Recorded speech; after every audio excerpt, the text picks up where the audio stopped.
तरह करते थे और भक्ति में इस तरह लीन हो जाते थे, उसी चीज़ को हम मेडिटेशन भी बोल सकते हैं। वह मेडिटेट इस तरह से करते थे कि अगर उनके ऊपर कोई गर्म कोयला भी रख दे तो उनको कोयले का कोई भी असर नहीं होता था, क्योंकि वह अपने शरीर को एक तरह से त्याग देते थे और वह माँ काली माता के स्वयं दर्शन करने चले जाते थे। इस वाक सिद्धि यानी कि जो भी शब्द मैं आपको बोलूँ वह तुरंत व्यवहार में अगर आ जाए, उस चीज़ को हम वाक सिद्धि बोलेंगे।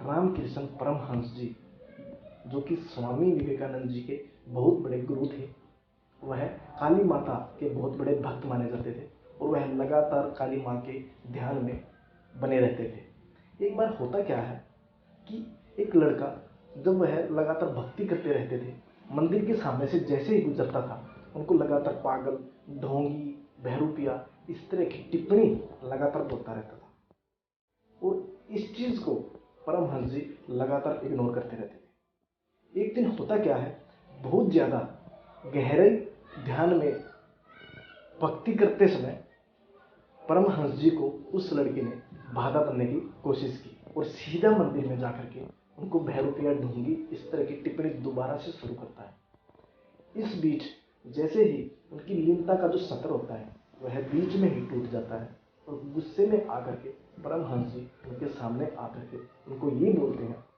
कि बगैर प्रमाण और बगैर सबूत के किसी को पागल, ढोंगी और बहरूपिया नहीं बोलना चाहिए। आज मैं तुम्हें श्राप देता हूँ कि मेरे को आपने पागल बोला कि 1 महीने बाद तुम इसी गांव में पागल होकर तुम्हारी मृत्यु होगी। इस चीज़ की टिप्पणी को वह लड़का इग्नोर करते हुए वहाँ से निकल जाता है। लेकिन दोस्तों, मैं यही बात बोलने जा रहा हूँ कि जो भी हम शब्द बोलते हैं, अगर वह व्यवहार में आ जाते हैं, इसी चीज़ को वाक सिद्धि बोलते हैं। तो ठीक 1 महीने बाद एक पागल कुत्ते ने उस लड़के को काट लेता है और काटने के बाद उसकी अगले दिन ही मृत्यु हो जाती है। मृत्यु होने के बाद सारे के सारे गांव वाले उनको तेजस्वी, एक समाधि वाला महापुरुष मानना शुरू कर देती है कि जो भी ये बोलता है वह तुरंत सच्चाई में बदल जाता है। इसी चीज़ को हम बोलते हैं वाक सिद्धि। तो जो भी आप शब्द बोलोगे वह तुरंत व्यवहार में जब आ जाए, इसी चीज़ को वाक सिद्धि की प्राप्ति बोला जाता है।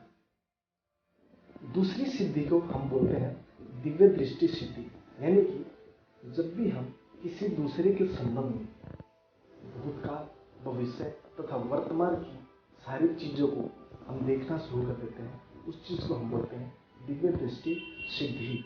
यानी कि एक बार होता क्या है कि परमहंस जी को खाने पीने का, अलग अलग पकवानों का बहुत ज़्यादा शौक था और वह अलग अलग पकवानों को खाने में बड़ा मजा लेते थे।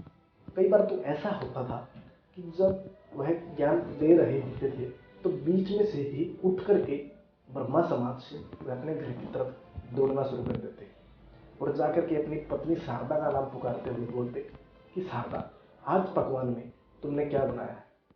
दोस्तों, इसी बीच उनकी पत्नी शारदा उनके ऊपर गुस्सा होना शुरू होती थी कि तुम कैसी ब्रह्मचारी हो, तुम कैसी भक्त हो, कि ये भक्त नहीं, ये ढोंगी है। हमें ज्ञान देते समय इनको खाने की पड़ जाती है। और बहुत सारे इनके शिष्य भी ऐसा बोलना शुरू कर देते थे कि जब भी आप हमारा ज्ञानवर्धन करते हो और साथ ही साथ आपको खाने की सूझती रहती है, तो इस चीज़ से यह साबित होता है कि हमें आप फर्जी ज्ञान दे रहे हैं। इसी वजह से परमहंस जी अपनी वाइफ की बातों को सुनकर हंसने लग जाते हैं और बातों को टालते हुए अपने घर से निकल जाते हैं। दूसरी बार जब ऐसा ही हुआ कि परमहंस जी अपनी भक्ति को छोड़ करके दोबारा से घर में आ जाते हैं और खाने के बारे में पूछना शुरू करते हैं, तो इसी बीच उनकी पत्नी बहुत ज़्यादा क्रोधित हो जाती है कि तुम भक्त नहीं, तुम ढोंगी हो, तुम्हारे बारे में बहुत ज़्यादा नकारात्मक चर्चाएं होती है और मुझसे यह चीज़ सुनी नहीं जाती। तो इसी बीच परमहंस जी ने अपनी पत्नी के कंधे पर हाथ रखते हुए बोला कि पगली, अगर मैं अपने खाने के प्रति अरुचि प्रकट करूं, अपने खाने के बारे में नकारना शुरू करूं, तो मेरे बारे में ये समझ लेना कि 3 दिन बाद मेरी मृत्यु हो जाएगी। मेरा शरीर क्षीण होना शुरू हो जाएगा, मेरे विचार मरने लगेंगे। जैसे कि बहुत सारी जंजीरें एक नौका को रोके रखती है, और वो सारी जंजीरें को अगर खोल दिया जाए और एक जंजीर अगर नौका को रोके रखती है, उसी तरह मेरे को एक वासना, एक दिव्य दृष्टि सिद्धि मेरी मृत्यु को रोकी हुई है, कि ताकि मैं संसार में इस ज्ञान को बढ़ा सकूं, इस ज्ञान को बांट सकूं, ताकि ज़्यादा से ज़्यादा लोगों को भला हो सके। एक दिन होता क्या है, जब उनकी पत्नी उनके पास खाना लेकर के जाती है और परमहंस जी लेटे होते हैं, तो उन्होंने खाने को देखकर अपना मुंह को फेर लेते हैं। उनकी पत्नी शारदा को ऐसा महसूस होता है कि उनके बोले गए जो वचन थे बहुत सारे सत्य मिलते हैं, क्या पता उन्होंने जो वाणी बोली थी वह सत्य हो जाए। इसी डर के बीच उन्होंने वह थाल उनके हाथों से छूट जाती है और वह परमहंस जी की छाती पीटकर रोने लग जाती है। परमहंस जी ने अपनी पत्नी शारदा को बोला कि मैंने कहा था ना कि जिस भी दिन मैं खाने के प्रति अरुचि प्रकट करूं, तो 3 दिन बाद मेरी मृत्यु निश्चित है, क्योंकि मेरे को माँ काली द्वारा एक संदेशा आया है। अब मेरे को इस संसार जीवन रूपी को छोड़कर यहाँ से जाना होगा। और यह बिल्कुल सत्य बात साबित हुई कि 3 दिन बाद उनकी मृत्यु हो जाती है। क्योंकि यह सब क्यों होता है? क्योंकि उन्हें दिव्य दृष्टि सिद्धि की प्राप्ति भी होती है। उन्होंने अपने भूतकाल में नकारात्मक और सकारात्मक चीज़ों का आभास होना शुरू हो जाता है, जिसकी वजह से वह अपने जीवन को बिल्कुल क्लियरली देख सकते थे। और ऐसा भी माना जाता है कि गले की कैंसर की वजह से उन्हें मृत्यु की प्राप्ति होती है। लेकिन सबसे बड़ा जो एक फैक्ट होता है वह हमारी वाक्सिद्धियों का होता है। दिव्य दृष्टि सिद्धि और वाक्सिद्धि की दोनों चीज़ों की प्राप्ति होने के बाद परमहंस जी बहुत बड़े विख्यात गुरु माने जाते हैं, और उन्होंने बहुत से सामाजिक भलाई के लिए लोगों को मुफ्त में ज्ञान दिया, और आज भी उनका ज्ञान बहुत ज़्यादा प्रचलित है। उनको समाधि की भी प्राप्ति थी, और वह काली माता का ध्यान इस तरह करते थे और भक्ति में इस तरह लीन हो जाते थे कि उसी चीज़ को हम मेडिटेशन भी बोल सकते हैं।